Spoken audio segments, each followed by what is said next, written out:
blessing. Amen? Sino pang God-bless? Amen. Praise the Lord. Palakpakan ko natin. Amen. Amen. Hallelujah. Magandang gabi po sa ating lahat. Gusto ko lang i-share kasi hindi pa ako nakakapag-day off after ng war. Salamat sa Panginoon dahil dito mo makikita ang kanyang katapatan sa bawat isa. Napakabuti niya kasi He always protected us. Talagang sino bang hindi maninervyos mga panahong ito. Lalo ang alaga naman, hindi talagang pasaway. Ang lolo ko sa totoo lang, pero talagang napakabuti ng Diyos. Sabi niya, Aba, Bo, ay naku, nagsushort pa, nagdadamit pa. Aba, Endaya, yes, esag takot, nigmaron niya. Tapos tayo. Bakit napakakulit? Kasi masakit sa loob natin na caregiver na iniiwan na natin yung lola. Yung alaga ko talaga kasi mahirap na hindi na pwedeng pandalasan kasi pag ginising mo, naninigas pa yun, iiyak. Tapos na 10 minutes, tapos na nasa bed pa. Kaya no choice, alam naman ang anak, alam ng lolo na iiwan na talaga. Talagang, pero that time na nakikita natin sa TV, yung mga nangyayari talaga na nasasabugan yung mga flood. Hindi maalis sa isip ko rin what if, di ba? Na kami nga ay nasa protected place, tapos ang alaga ko yung naroroon. Lord, yun na lang talaga ang palangga natin. Yung lagi natin ipagdasal talaga. That's why, kasi dito lang ako ninervyos ng tunay na hindi, totoo yung nervyos. Kasi kahit na nasa miklap na, pakinig mo yung lakabong sa labas, yung ang lakas parang nasa likod mo lang. Pero takot ako ng panahon yun, pero thanks be to God. Kasi nandyan ang ating Panginoon na He always protected us. He always guide us kung ano dapat natin gawin. Kasi marami naman nga sa atin talaga. Hindi, kumbaga, first time experience itong nangyari ito. Diba? Na napaka, hindi usual. Yung mga nangyayari ng mga nakaraan, hindi kasing lakas ng kanilang weapon kumpara sa Iran. Ay, napakalakas kaya nakakatakot. Nung panahon yun, ayaw ko tumawag sa amin. Kasi, pag buwan ka na, kasi para palakasin, kaya ako'y tumawag. Naku, yan, naiiyak ng aking inang, umuwi ka na. Sana ko sasakay ba? Hindi kami pwede palabasin dito, pero huwag kayo mag-alala ako. Ang Israel naman ay hindi kami pagbabayan. Malakas ang Israel. Ayun ang lagi kong sinasabi sa kanila.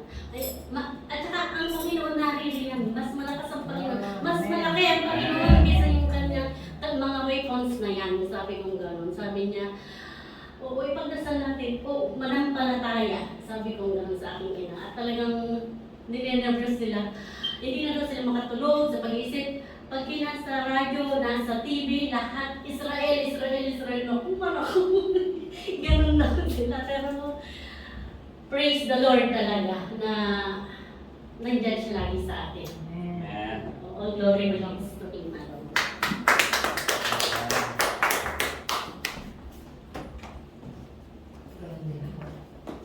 Hindi kasi siguro ako, nasanay ako sa Ashton.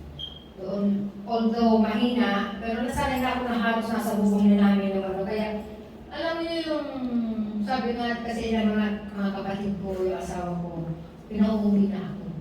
Sabi nga sa asawa ko, kung may pera ka pang pa, sa Cairo, hindi ko uwi ako. Sino bang ayaw uwi? Hindi ko gusto na uwi.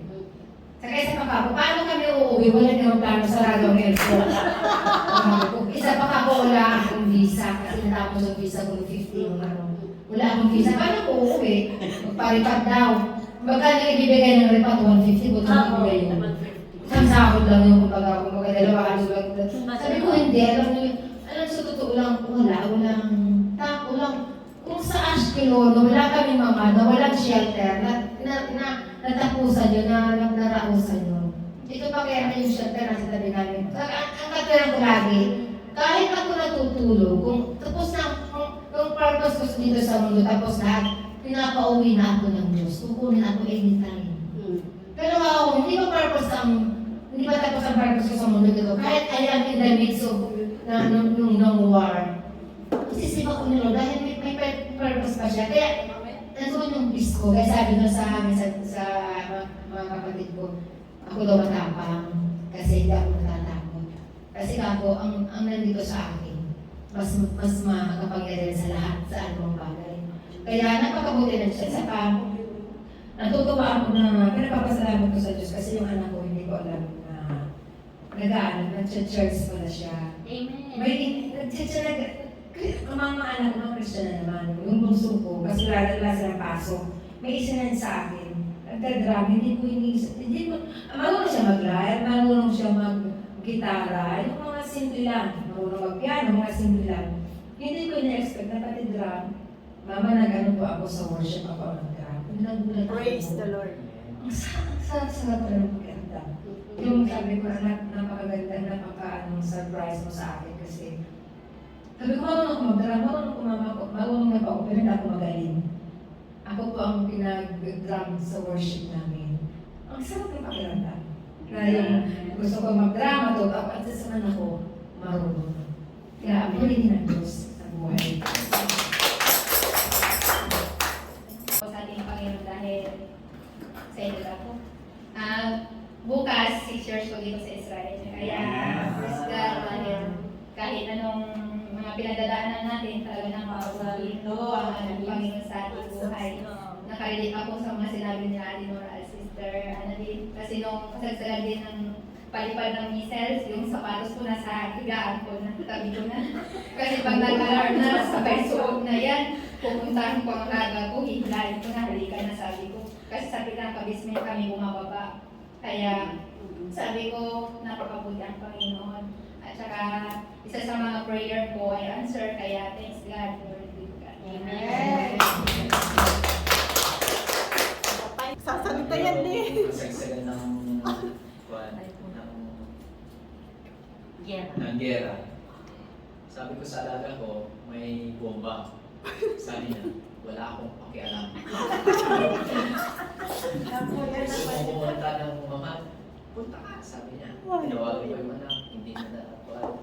So, doon siya, ang lakas, talagang pati yung lobby namin, kasi katabi lang namin yung lobby. Pati yung door ng mama doon sa baba, sa biglan doon sa baba, na-open pa dahil sa lakas. Ano kaya yung alaga ko doon, sabi ko.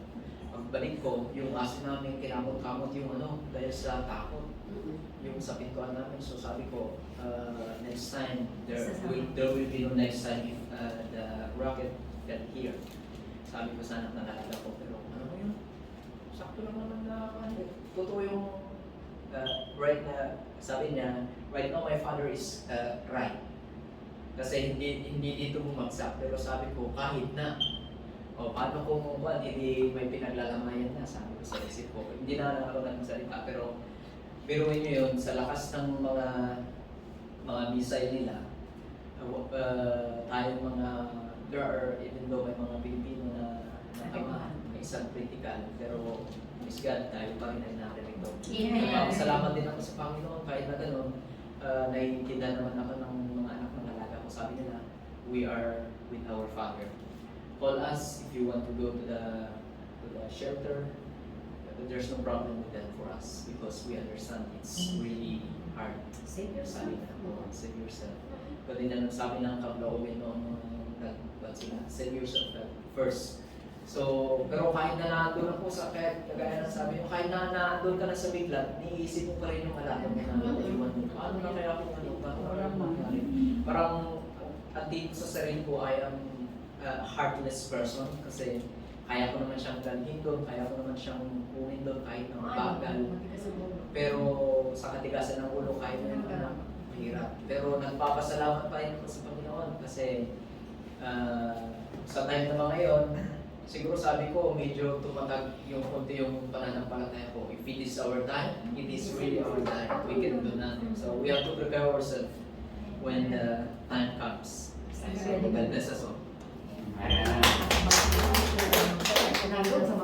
Amen! Praise the Lord! Meron pa po ba? Sis Rochelle. Amen! So praise the Lord. Napakabuti ng Panginoon. Kung sila sundalo dito sa Israel, tayo din sundalo tayo ng Panginoon. Amen? So praise the Lord. Napakabuti ng Panginoon kasi kahit na takot na takot po tayo, pero napakabuti ng Panginoon kasi may Diyos po tayo na pinanghahawakan. Amen?